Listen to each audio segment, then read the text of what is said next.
আসসালামু আলাইকুম রহমতুল্লাহ। আপনাদেরকে একটা 12 মাসি আম গাছ দেখাই, আমাদের নিজেদের 12 মাসি আম গাছ। দেখেন আম গাছটা কিন্তু অলরেডি বড় বড় আম হয়ে আছে।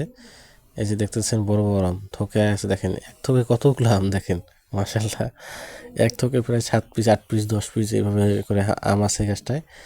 গাছটা কিন্তু কলমের চারা আমাদের কেনা ছিল। এগুলো কিন্তু দেশি প্রজাতির না, অর্থাৎ আমাদের দেশি যে গ্রামগঞ্জে হয় সেগুলো না, এগুলো কলমের চারা কেনা ছিল আমাদের বাজার থেকে।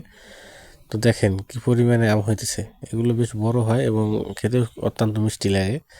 গাছ কিন্তু বেশি একটা বড় না, কিন্তু আমে ভরপুর। আরও আম ছিল, এখান থেকে আমরা কাঁচা নিজেরা খাইছি এবং অন্যান্য যে আত্মীয় স্বজন ছিল তারা নিচ্ছে এখান থেকে। যেহেতু 12 মাসি আম গাছ, প্রায় সময় গাছটায় আম পাওয়া যায়। এবং দেখেন ভরপুর আম, কিন্তু যেটা আসলে ধারণার বাইরে।